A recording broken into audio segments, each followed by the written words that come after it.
be having today, just how you can go about ensuring that you give birth to a healthy baby who is HIV negative. So tips and all the information is what we're going to unravel today in this segment this morning. Rita. We are joined by, first of all, Dr. Sheila Njuki. She's a pediatrician at Mildmay Medical Center. You're most welcome, Doctor. Thank you. And we're also joined by Mr. Tadeo Atura. You're also welcome. He is a communications partner at Mildmay. Thank you. Now, the conversation, we are in 2019, and for a number of people, the stigma does continue to be there for people that are living with HIV and AIDS. But for mothers out there, a lady who might have it but wants to have a child, because it doesn't stop you from being a mother. You can now live in a world where you might be positive, but your child can be negative.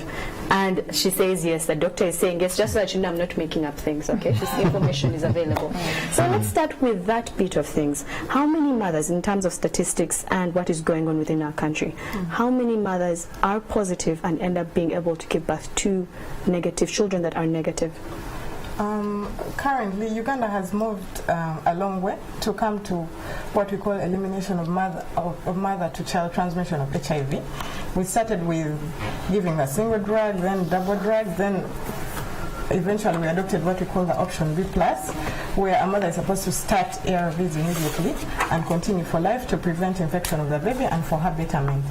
So at Mildmay, Uganda, since 2014, we've not had a child turn positive for a mother who has been in our care, and that's about 300 to 400 women per year, except for a few who find out that they're late, or those who are referred, and those who reject taking of their drugs to prevent infection of the baby.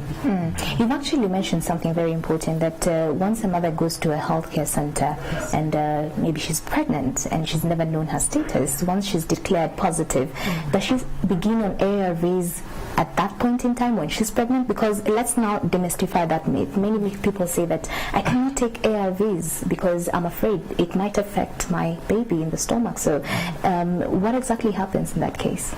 Initially, we'd fear effects of ARVs on the baby, but with the recent research, every mother who, in fact, Uganda has also adopted the 2017 guidelines, test and treat. So it's not only for the mothers, even the fathers and the other children. The moment you're tested HIV positive, you're supposed to start your ARVs that day, unless you have other diseases that have contraindications, but you're still given a timeline within which you're supposed to start your ARVs. Okay, yes. Interesting.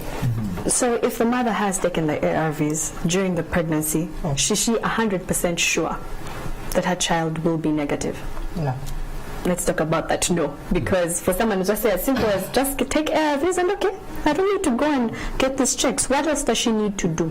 So you're supposed to be adherent to your ARVs. So take the right dose at the right time for the right drugs that has been given to you. We also have more frequent monitoring for the mothers who are pregnant to check for the viral load, which is the amount of virus in your blood. So the higher the viral load, the more your chances of infecting the baby. So we do that more frequently for the mothers and for the children. If the mother is failing on what we call that line of ART, so we have a first line, a second line, and a third line, then we'd have to switch to a more effective line just to reduce the viral load and prevent transmission. So, but infection of children with HIV takes place during pregnancy. That's why we like to test them very early, to start their ARVs to prevent infection. So there's pregnancy, breastfeeding, pregnancy, delivery, and breastfeeding. But if a mother is on ARVs throughout that, the chances are very, very low. And how early does she need to start? Immediately. So it's 3 months, 4 months, 5 months, when it's too late? At time of contact. You should start at time of contact. Even when you come at the 8th month and you're positive, you start. We always try. Interesting. Mr. Shakira, just let us in on this one. So when we have these mothers just come on board, and she did mention it's advisable now to take ARVs as soon as you are actually declared positive, then do we say that the antenatal visits of a mother who is found positive need to be more frequent compared to a mother who is negative? I think the bigger part of it is the involvement of the entire couple into the whole process of having the baby. Because yes, the mother can be able to do that, but like we've realized, you also need to have the partner supporting. What's the role of the partner coming on board? The role of the partner, we the men, I think I represent them on this table, is that to be able even to support, first of all, to get tested as well. for HIV, to know your status.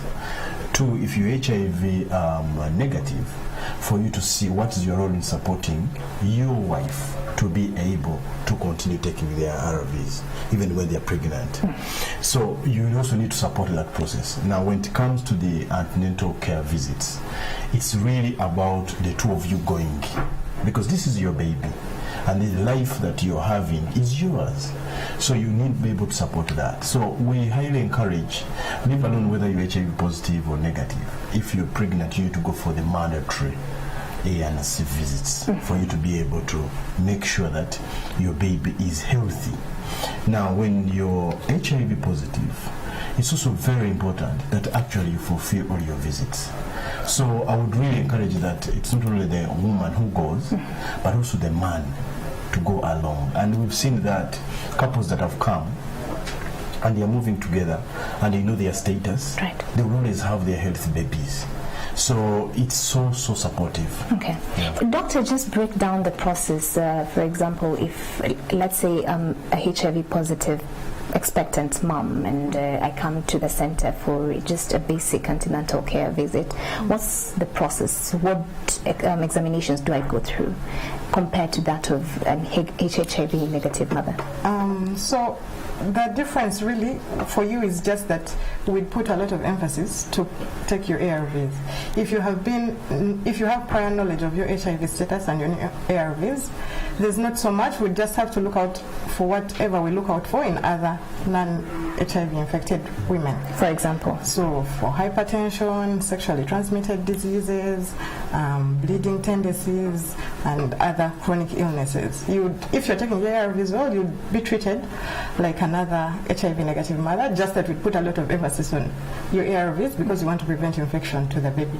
So it's not, but unless you're new, if you're new, we'd start you on ARVs immediately, unless there are a few diseases that are contraindicated.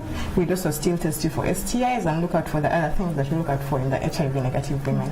Okay. So when you talk about support, Mr. Tadeo, someone would be thinking, okay, I can go, that's fine, that I can do. But then the financial implication of things is where people will say, but I don't have the money, can I afford this? I want to have that negative, the child who is negative, but can I afford it? So how affordable is this for a parent, an expectant mother, if she's on her own, or even if she has a partner? I think the bigger picture is the life of the baby, because I know it's affordable. Really, what does it take for you to be able to walk into a facility 4 times? And most times you see, I think it's about all the priorities that we have, because you realize that this person has an expensive phone, very expensive indeed, but they cannot afford to come to the health facility. It's not that actually they lack the money, it's more of the attitude. And it's so long as we move to that level of saying, look, we are going to have this baby, we need to prioritize. These are our priorities. So even within the budgeting, you realize that actually it's even very cheap. So, and I realized, because I'm also a dad with the 3 children, the more you don't get involved, the more actually you incur more expenses. Because you never get to know the nitty-gritties. If you plan, pregnancy takes 9 months. If you plan each month to be able to know, we shall need this. That goes back to couple discussions. Let's talk about, of course, a majority of Ugandans, unfortunately, who actually live below $1 every single day, them that are in abject poverty. What then happens to them? Are ARVs provided for free in, public hospitals? And this other, tests for antenatal care visits, are they provided for free in public hospitals? Yes, the doctor will confirm this, because at most of these public health facilities, they don't actually charge you for NC. You go and they test you freely. And then, like most of these facilities, ARVs are free. They don't charge. So it's just a matter of you presenting yourself. They do the tests on you. They find out that either you're HIV positive or negative. If you're positive, they're able, like the test and treat, to quickly enroll you into care. Okay. And it's free. It's free where you want it, because also the other thing is the stigma related issues. So you can say, okay, I'll come to NTV hospital because I feel there is a lot of the confidentiality, and I move from Kisoro, come here, take my medication, go back. which is free, and it's really voluntary for you to be able to choose which hospital to go to. Okay. So, but what we would encourage is that go to the hospital, get tested, know your status. If you're a couple, go together and then get to know. You can have a negative baby. It doesn't mean that it's the end of the world that I'm HIV positive. So you support each other, and then you can be able to have that baby. Interesting. Yes. Doctor, let's look at the postnatal phase. Now we have this bundle of joy. We thank God is negative, thanks to, you know, the measures that have been taken by the pregnant couple. So how do you prevent this child from contracting the virus after being born negative, of course, by HIV positive parents? So for that baby, like I said, the infection occurs during pregnancy, during delivery, and also during breastfeeding. So many mothers actually opt not to breastfeed. Speaking of delivery, is it the cesarean section method or natural birth method? You can use either way. They still turn out negative. Really? Yes. Okay. Explain that. Because I'm saying Yes. How? Right. Especially for natural birth. When it's a normal delivery, there's usually there's no exchange of blood unless there've been cuts between the mother and the baby. The baby comes out normally. Unless the child has been cut, there's no contact between the blood and the amniotic fluid is sterile. It doesn't contain virus. So if the baby has been born normally, there's minimal chance of them being infected. And the midwives need to be sensitized so that they also prevent any practices that could lead to infection of the baby. Okay. Yes. All right. And that's why it is very critical for you to have this delivery in the hospital under a skilled service provider. Because if you're going to have it in the banana plantation, if you're going to have it under the TBA, traditional birth attendants, so that are not that skilled, chances are that you're going to have all these ruptures, and then before you know it, actually, you're having a positive baby. So it's still going back to attend your ANC, go to the hospital, deliver, and everything will be fine for you. So no breastfeeding. No, many of them opt not to breastfeed, but with the current economic situation, and breastfeeding is also still the best feed for that newborn baby. So they are recommended to breastfeed for a year. And there's no infection at any one point in You can do the time. exclusive for 6 months and then continue with the 6 months complementary feeding, and still the children turn out negative. So after that, now after also of that, if you've done everything necessary, and after even that 1 year, somehow, are there chances that this child could be infected? The chances after that 1 year are very minimal. Because right now we're doing 3 DNA PCR tests. So we do one at 6 weeks to determine infection. If it's negative, we continue. We do another at 9 months now, and then another 6 weeks after breastfeeding. So that's after 1 year. If those are negative, the chances that the baby will turn out positive are minimal, but we'll still do a confirmatory test like the one we use for the adults at around 18 months to confirm negativity of the baby. Just explain the science behind, a HIV positive mother breastfeeding a HIV negative mother, HIV negative baby, beg your pardon, and the child not getting, infected. How does that work? Because of course a majority have been saying, okay, I'm positive, let me just not gamble. Breast milk also doesn't normally contain. How about the skin of the mother? If it's intact, it still doesn't transmit. The problem comes when the child has oral ulcers or the mother has ulcers on the breast. That's when the chances become higher. So do the caregivers go to that detail of, checking your breast if you have ulcers or sores or I think anything? the mother should be keen on having either wounds or the child having wounds, but also disclosure to a few people who would look out for you in case you have issues with the breastfeeding. Okay, so as we wrap this up, because I feel that a number of things have been talked about and touched, what are the last words that each of you has for someone who's watching right now and youth believe they need to know this right now? I'd like to mention HIV is real, so people should go and test. It's recommended that even if you've been declared HIV negative, you should go retest every after 3 months, know your status.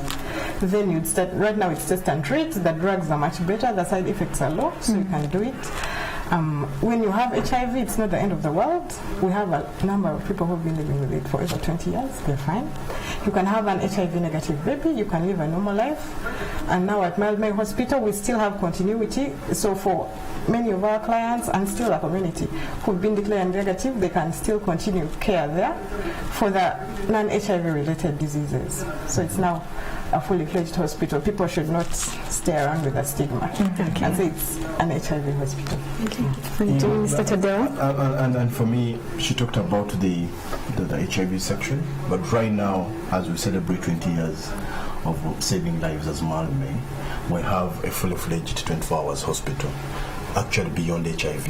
You can come for your dental, you can come for your eye care, you can come for delivery. You don't have to be HIV positive. And it's open 24 hours. We also have a research center now, the Mildmay Center for Strategic Information, that's informing policy. And then we also have our programming part that is supported by our donors. We thank so much CDC, Government of Uganda, Ministry of Health, Ministry of Gender for all that support. Now, the other part that we really have is that as we celebrate our 20 years, we are having a marathon. Okay. This marathon happens on 3rd March. Okay. I think you should come and participate in it at Kololo. That's next week. That's just this weekend. This weekend, actually. Yes, and the whole purpose is we want to make sure that we equip effectively our emergency care unit. Along Entebbe Road, there are so many accidents that happen every day. But also in the country, Uganda as a country, our incidence rates of accidents is higher than actually in the East African region. Right. So we want to have that emergency unit that we can be able, anytime you call, you're able to be served. Okay.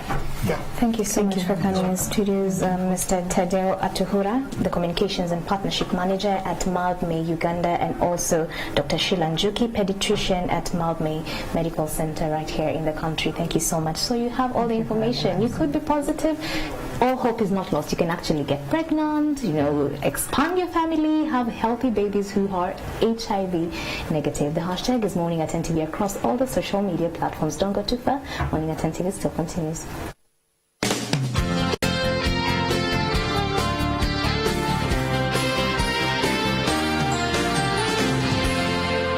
You're watching Morning at NTV.